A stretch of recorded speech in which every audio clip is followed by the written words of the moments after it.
Have you ever tried imitating some of your favorite dancers or choreographers, but noticed that you actually look like an off-brand, no-style, awkward version of them?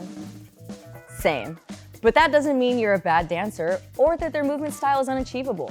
What this really boils down to is understanding movement execution, which basically means the culmination of technical skill, artistic expression, and dedication to creating a compelling and visually appealing dance performance.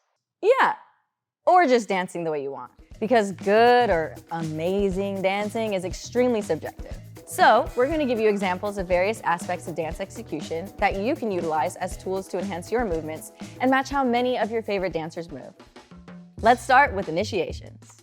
This refers to how you start a movement. The most common initiations you'll see are fast slows, launch, release, or pop.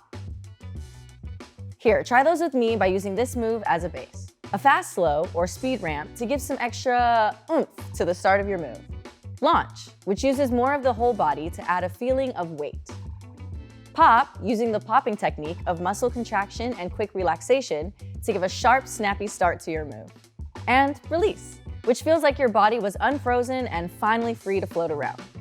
Keep in mind that it's vital for you to know where the source of an initiation comes from. Many beginner dancers try to initiate every move from their whole body or just from the arms or the leg. Don't forget that you can be led into moves from your chest, hip, knee, chin, even neck. So when you're taking a dance class, really focus on how and where the instructor starts the move. Next, we have finishes, or how we end a move. We can dime stop, which is a technique that means to stop instantly. Drift, which is when you finish by moving through the ending rather than stopping or releasing. A reverb is a great option to give your move the illusion of weight at the end. Or you can do a little walk-off, meaning the move doesn't actually have much of a clear stop and more of just an end to the vibes. Adjusting your initiations and finishes in different ways can completely change how a move feels, so take your time to experiment with your own variations. So if initiations are the beginning and finishes are the ending, what about the middle, or just the move as a whole? That's when we get into textures and dynamics. You see, strong movement execution in terms of physicality can really be reduced to variations of speed control and level control.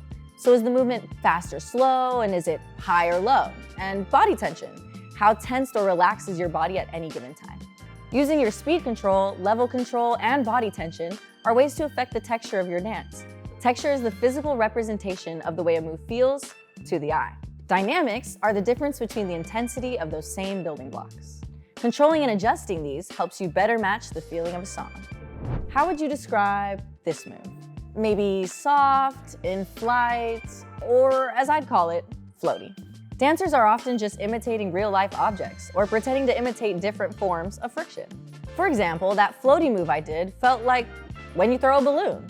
It starts off fast, then moves slow and floaty.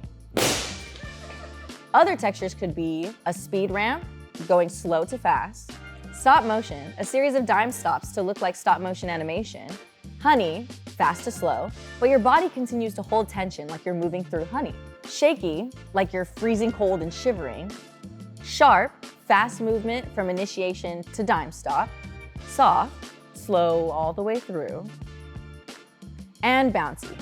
This can give your move a groovy vibe. You can adjust the speed, levels, and tension of all of these to give your dancing some different dynamics. There are an infinite amount of textures and dynamics you can use to give your movements more flavor, but keep in mind it's generally best to pick the ones that match the music's rhythm, tone, and lyrics. So doing a soft finish doesn't make as much sense on a snappy clap sound. There are no wrong choices, just ones that are more fitting for the situation. So when you're trying to dance like your favorite dancers, choreographers, or idols, your movement execution needs to match theirs, which is a ridiculously daunting task, so I'll leave you with this. We talked about this a bit in our video about choreography retention, but intention is the thread that ties our movements together and informs why we do moves in certain ways. So the next time you're learning a dance routine and trying to move like someone else, take some time to figure out what their intention is and match your intention to theirs. Don't just ask yourself what they're doing, ask why. There is a limit to how much better you can get at dancing by just watching dance educational videos. At some point, you gotta get up and dance. I created and taught a dance routine to help you improve in your movement execution, even if you're struggling through the whole class. So if you're willing to take the next step in your dance journey and train, Click the link in the description to take that class and many other Steezy recommended classes that will improve your execution. I'm Kaylar Preite. Bye.